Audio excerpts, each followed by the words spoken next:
नमस्कार दोस्तों, कैसे हैं आप सभी। अगर आपने इस चैनल को अभी तक सब्सक्राइब नहीं किया है तो नीचे दिए गए लाल अंकों में सब्सक्राइब बटन पर क्लिक कर दीजिए, साथ ही साथ बेल आइकन को भी प्रेस कर दीजिए। आज हम आए हुए हैं इंडिया गेट। इंडिया गेट है ये दिल्ली के अंदर स्थित है। अगर आप भी इंडिया गेट आना चाहते हैं तो नज़दीकी मेट्रो स्टेशन प्रगति मैदान है। आप मेट्रो के द्वारा आप प्रगति मैदान में आ जाइए, वहाँ से कैब या फिर टेम्पो के माध्यम से आप इंडिया गेट तक पहुँच सकते हैं। पैदल भी आ सकते हैं, बहुत ही नज़दीक है। इंडिया गेट है ये राजपथ के एक छोर के अंदर स्थित है। ये एक बड़ा द्वार बना हुआ है, लाल भरतपुरी पत्थरों के माध्यम से इस द्वार को बनाया गया है। इस द्वार का जो डिजाइन है वो एडविन लुटियन द्वारा बनाया गया था। जो 42 मीटर ऊंचा आर्क डी ट्रायम्फ जैसा द्वार ये दिखता है। 70,000 सैनिकों की याद के अंदर ये द्वार है, इंडिया गेट बनाया गया है।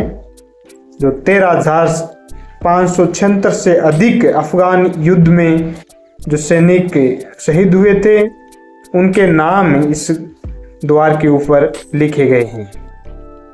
इस इंडिया गेट के नीचे अमर जवान ज्योति की लो पहले जलती रहती थी, वर्तमान में इसको राष्ट्रीय समर स्मारक के अंदर स्थानांतरित कर दिया गया है। इंडिया गेट है ये 1914 से 1921 के दौर में हुए प्रथम विश्व युद्ध व तीसरे एंग्लो अफगान युद्ध में जान गंवाने वाले ब्रिटिश भारतीय सैनिकों के याद में बनाया गया था। इस गेट की आधारशिला 10 फरवरी 1921 को ड्यूक ऑफ कनौज द्वारा रखी गई थी, जो 10 साल बाद बनकर तैयार हुआ। 12 फरवरी 1931 को तत्कालिक वायसराय लॉर्ड इरविन ने इसका उद्घाटन किया था। दिसंबर 1971 में भारत पाक का जब युद्ध हुआ था उसमें पाकिस्तान के आत्मसमर्पण के बाद में बांग्लादेश अलग देश बना दिया गया था। तो युद्ध में मारे गए भारतीय सैनिकों की याद में अमर जवान ज्योति का फैसला लिया गया। उस समय कांग्रेस सरकार ने इंडिया गेट के नीचे एक काले रंग का स्मारक बनाया जिस पर अमर जवान लिखा गया। उस स्मारक के ऊपर L1A1 सेल्फ लोडिंग राइफल रखी गई और एक अज्ञात सैनिक का हेलमेट है वो उस पर रखा गया। उसके बाद में वहाँ पर लगातार उस ज्योति जलाई गई। 26 जनवरी 1972 को इंदिरा गांधी ने इसका उद्घाटन किया था अमर जवान ज्योति का, जो LPG के माध्यम से जलती रहती थी। 1972 से लेकर 2006 तक ये LPG से जलाई जाती थी। उसके बाद में LPG के जगह CNG काम में लिया जाने लगा। इंडिया गेट के 400 मीटर दूरी पर ही नेशनल वॉर मेमोरियल, जो लगभग 40 एकड़ में फैला हुआ है, 25 फरवरी 2019 को मोदी जी ने उद्घाटन कर दिया। 1972 से लेकर 2020 तक गणतंत्रता दिवस पर भारत के राष्ट्रपति, प्रधानमंत्री और तीनों सेनाओं के सेनाध्यक्ष यहाँ पर श्रद्धांजलि अर्पित करते थे अमर जवान ज्योति पर। और लेकिन 26 जनवरी 2020 को राष्ट्रीय समर स्मारक के अंदर बनाने के बाद में वहाँ पर भारत के PM, राष्ट्रपति और तीनों सेनाओं के सेनाध्यक्षों ने वहाँ पर श्रद्धांजलि दी। वर्तमान में अमर जवान ज्योति को इंडिया गेट के नीचे से हटाकर राष्ट्रीय समर स्मारक के अंदर विलीन कर दिया गया है, वहां से हटा दिया गया है। इंडिया गेट के सामने अगर हम देखें तो नेताजी सुभाष चंद्र बोस की एक प्रतिमा लगी हुई है। बिल्कुल सामने इंडिया गेट के पूर्व में 150 मीटर की दूरी पर 73 फुट की एक छतरी है जिसमें ग्रेट कैनोपी नाम से इसको जाना जाता है। एडविन लुटियन द्वारा इसे डिजाइन किया गया था।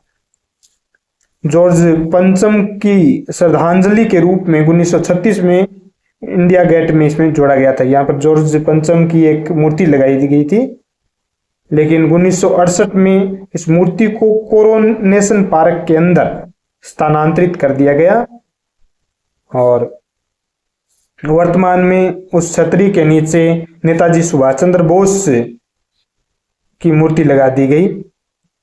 23 जनवरी 2022 को इस मूर्ति का अनावरण किया गया था। होलोग्राम प्रतिमा का अनावरण किया गया था पहले, जब तक मूर्ति तैयार नहीं हुई थी। उसके बाद में वर्तमान में यहाँ पर आप देख सकते हैं एक नेताजी सुभाष चंद्र बोस की एक प्रतिमा आपको दिखाई देगी। इंडिया गेट है, उसके दोनों साइड में ऊपर सीकर दोनों साइड के अंदर इंडिया नाम आपको देखने को मिलेगा और इंडिया के साइड में दोनों साइड के अंदर दाएं और बाएं सूर्य की आकृति बनी हुई है। उसके अंदर बाएं भाग के अंदर MCM 10XIV लिखा गया है, यानी 1914 लिखा गया है बाएं भाग में, और इसी प्रकार दाएं भाग के अंदर MCMXIX यानी 1919 लिखा गया है ऊपर द्वार के शिखर के ऊपर।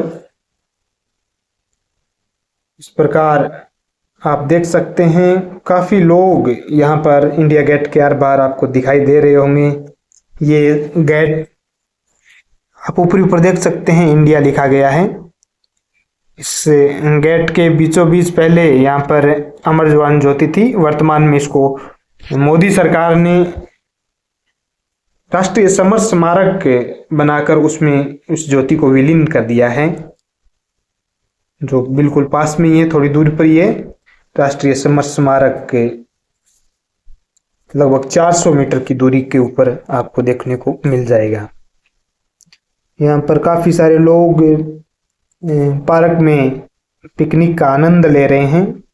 अगर आप भी दिल्ली आए तो इंडिया गेट घूमना न भूलें।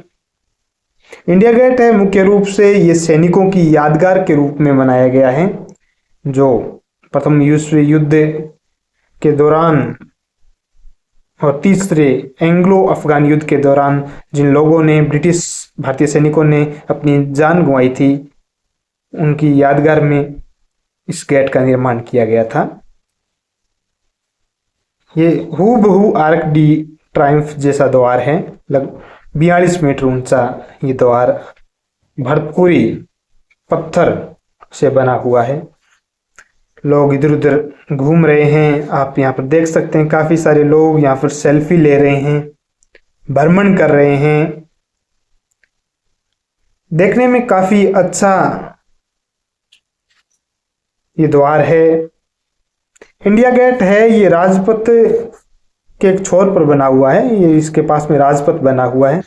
यहाँ से आपको राष्ट्रपति भवन भी सामने दिखाई देगा थोड़ी दूरी पर।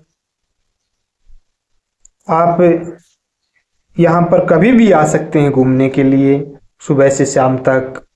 शाम को यहाँ पर लाइट शो होता है, जिसके द्वारा यहाँ पर इस गेट को रंगीन लाइटों से बहुत ही सुंदर दिखाई देता है ये गेट शाम को। इंडिया गेट पर यहाँ पर किसी भी प्रकार की टिकट नहीं ली जाती। एंट्री टिकट यहाँ पर फ्री है। आप फोटोग्राफी भी यहाँ पर करवा सकते हैं, कर सकते हैं, उसका भी कोई चार्ज नहीं है। विदेशी लोग, भारतीय लोग सभी यहाँ पर इंडिया गेट के हर बार आपको दिखाई देंगे। ये एक भ्रमण के रूप में ज़्यादातर लोग आते हैं पिकनिक मनाने। यहाँ पर पास में बहुत ही अच्छा पार्क बना हुआ है। यहाँ पर पास में थोड़ी दूर पर जाएंगे तो राष्ट्रीय समर स्मारक बनाया हुआ है, जो सैनिकों की यादगार के रूप में। वहाँ पर 26 जनवरी को भारत के PM, राष्ट्रपति और तीनों सेनाओं के अध्यक्ष गणतंत्रता दिवस पर श्रद्धांजलि अर्पित करते हैं। अमर जवान ज्योति की लौह है वो राष्ट्रीय समर स्मारक के अंदर विलीन है वर्तमान में।